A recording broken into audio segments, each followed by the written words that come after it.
صلوات پڑھیں محمد وآل محمد اللهم صل على محمد وآل محمد وعجل فرجه. حسبنا الله ونعم الوكيل نعم المولى ونعم النصير لا حول ولا قوة إلا بالله العلي العظيم. أعوذ بالله من الشيطان الرجيم. بسم الله الرحمن الرحيم. الحمد لله رب العالمين والصلاة والسلام على سيد المرسلين سيدنا ونبينا وشفيعنا ومولانا أبي القاسم محمد. اللهم صل على محمد وآل محمد وعجل فرجه. وعلى أهل بيته الطيبين الطاهرين المعصومين المظلومين ولعنة الله على أعداء المسلمين. أما بعد فقد قال الله تبارك وتعالى في محكم كتابه المبين. بسم الله الرحمن الرحيم. ولكل جعلنا موالي مما ترك الوالدان والأقربون والذين عقدت أيمانكم فآتوهم نصيبهم إن الله كان على كل شيء شهيدا. صدق الله العلي العظيم. صلوات پڑھیں محمد اللهم صل على محمد وآل محمد وعجل فرجه. اللہ رب العالمین سے دعا ہے کہ یا رب العالمین یہ جو فاتحہ ہم نے پڑھی ہے اس کا ثواب بانیان مجلس کی جو بھی مرحومین من جملہ تمام مومنین جو اس دنیا سے چلے گئے ہیں انہیں بطور ہدیہ پیش کرتے ہیں. قبول فرما. انہیں محمد و آل محمد علیہ السلام کی شفاعت نصیب فرما. یا رب العالمین تجھے واسطہ بیمار کربلا کا جو بیمار ہیں پریشان حال ہیں ان کی جو بھی بیماریاں ہیں پریشانیاں ہیں دور فرما. ہمارے مولا و آقا امام مہدی علیہ السلام کا جلد از جلد ظہور فرما. امام انصار میں شامل فرما. حق محمد و آل محمد. صلوات پڑھیں. اللهم صل على محمد وآل محمد وعجل فرجه. ایضاً محترم ہمارا یہ خمسہ مجالس جس کی آج آخری مجلس ہے تو سلسلہ شہادت بی بی فاطمہ الزہرا سلام اللہ علیہا. اللهم صل على محمد وآل محمد وعجل فرجه. اور اس کو برگزار کرنے والے علمدار اور IMA کے جو مومنین ہیں مولا انہیں سلامت رکھے. آج آخری دن ہے تو اس کے بعد ظاہر ہے یہ خمسہ تمام ہو جائے گا. آپ تمام مومنین کا بہت شکر گزار ہوں کہ آپ نے مجھے اس قابل سمجھا کہ آپ کے سامنے بیٹھ کر میں ذکر محمد و آل محمد علیہ السلام کر سکوں. مخصوصاً عمران بھائی جنہوں نے بڑی محبت سے جو ہے بلایا. مولا نے سلامت رکھے. آپ تمام مومنین جو یہاں بستے ہیں آپ سب کے لیے دعا ہوں اور آپ کو تمام پریشانیوں سے تمام بیماریوں سے دور رکھے. آپ کو آپ کے خانوادے کو ہمیشہ دعا ہوں اور آپ کو سلامت رکھے. آپ اپنی اور میری سلامتی کے لیے ایک صلوات پڑھیں گے محمد. اللهم صل على محمد وآل محمد وعجل فرجه. یہ ہم پر حق ہے آپ تمام مومنین یہاں فرش ادا پر اجر رسالت دینے آئے ہیں. اللہ کے رسول صلی اللہ علیہ وآلہ وسلم نے فرمایا ہے کہ محشر کے روز 3 لوگوں پر میں محمد خود مقدمہ قائم کروں گا. میں خود مدعی بنوں گا. پہلا وہ شخص کہ جو دین میں نئی بات کو ایجاد کرتا ہے دین میں بدعت لاتا ہے. دوسرا وہ شخص کہ جو اجیر کو اس کی اجرت نہیں دیتا مزدور کو اس کی مزدوری نہیں دیتا. اور تیسرا وہ شخص کہ جو کسی آزاد انسان کو بیچ دے اور اس کا بہا کھا لے. کسی زندہ انسان کو آزاد انسان کو فروخت کرے یعنی غلام بنا کر. پھر رسول اللہ صلی اللہ علیہ وآلہ وسلم نے فرمایا اے لوگوں دیکھو میں محمد تمہارا اجیر ہوں اور میری اجرت دینا نہ بھولنا. یعنی میں محمد تمہارا اجیر ہوں میری اجرت دینا نہ بھولنا. رسول اللہ صلی اللہ علیہ وسلم نے یہ فرمایا کہ میں خود مقدمہ قائم کروں گا جو مزدور کی اجرت نہیں دیتا. پھر لوگوں کو یہ یاد دلایا کہ میں محمد تمہارا اجیر ہوں. میں نے تم تک رسالت پہنچائی ہے میں نے تم تک ہدایت پہنچائی. تو یہ اللہ رب العالمین نے توفیق دی ہے کہ آپ پر جو اللہ رب العالمین نے واجب کیا ہے آپ اس اجر کو ادا کر رہے ہیں.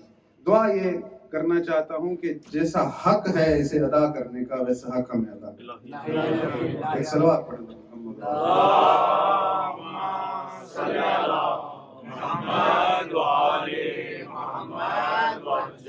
ایک چیز میں چاہتا ہوں کہ بھول نہ جاؤں. میں آج دن میں جو مجلس چل رہی تھی میں نے ایک آیت پڑھی تھی کہ جس میں اللہ رب العالمین ایک شخص سے کہہ رہا ہے کہ تو اپنے گلے میں رسی ڈال کے خودکشی کر لے. تو اس کا نمبر ہے 15. نمبر بتانے میں مجھے تھوڑا اشتباہ ہو گیا کیونکہ حج 40 بھی بہت ایک مہم آیت ہے. اسے اکثر پڑھتا رہتا ہوں تو ذہن میں نمبر کا اشتباہ ہو گیا. تو آپ یاد رکھیے گا کوئی بھی آپ سے پوچھے تو 15. یہاں اگر آپ خود چیک کیا ہوگا تو اس کا حقیقی نمبر ہے 15. ایک صلوات پڑھیں پر محمد.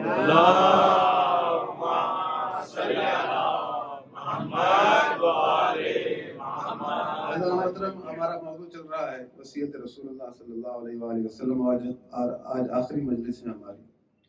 اللہ رب العالمین نے گزشتہ بھی میں نے کل روز بھی یہ ذکر کیا تھا کہ گزشتہ کتابوں کے وارث قرار دیے اور قرآن جسے قیامت تک باقی رہنا ہے اس کا کوئی وارث نہ ہو یہ کیسے ممکن ہے.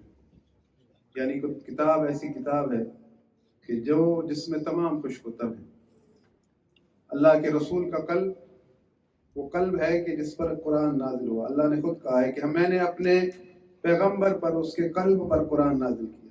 یعنی اللہ رب العالمین نے فرمایا کہ لو انزلنا هذا القرآن على جبل لرأيته خاشعا متصدعا من خشیۃ اللہ, کہ اگر ہم اس قرآن کو کسی پہاڑ پر نازل کرتے تو وہ خشیت خدا سے ریدا ریدا ہو جاتا. لیکن قلب محمد مصطفیٰ ظرف ٹھہرا ہے قرآن کا. یعنی اللہ رب العالمین نے قلب رسول اللہ پر قرآن کو نازل کیا. رسول اللہ صلی اللہ علیہ وآلہ وسلم کے قلب پر جبرائیل نے اللہ کے حکم سے قرآن کو نازل کیا.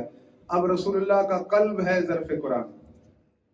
رسول اللہ اگر دنیا سے چلے جائیں تو اس قرآن کو اللہ رب العالمین نے کہاں رکھا, اس کے لیے مزید کوئی ظرف کا بندوبست کیا یا نہیں کیا؟ آپ کی توجہ سے محترم, کیا قرآن رسول اللہ کے بعد یہ جو صفوں پر موجود ہے ظاہری طور پر فقط یہی ہے یا اللہ رب العالمین نے اس کا کوئی ظرف بھی ٹھہرایا ہے؟ اگر ہم خود قرآن میں ڈھونڈیں تو ہمیں آیت ملتی ہے کہ اللہ رب العالمین نے اس کا ظرف ٹھہرایا ہے. اور اللہ رب العالمین نے سورہ عنکبوت میں فرمایا ہے کہ بل ہوا آیات بینات فی صدور الذین اوتوا العلم, کہ میری یہ واضح اور روشن آیتیں میں نے ان سینوں میں قرار دی ہیں جنہیں میں نے علم عطا کیا.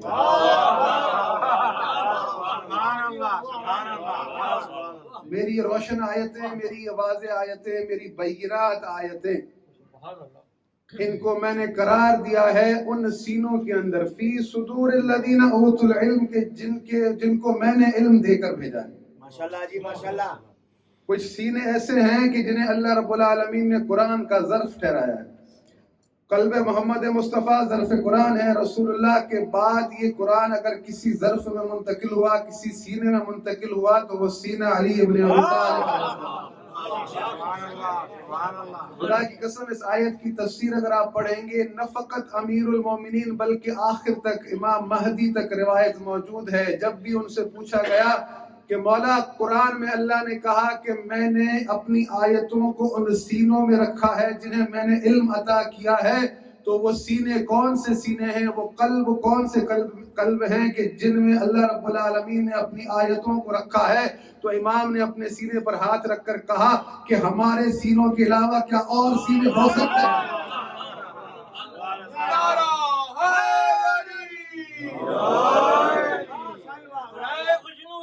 امام زمانہ علیہ السلام بلند صلوات.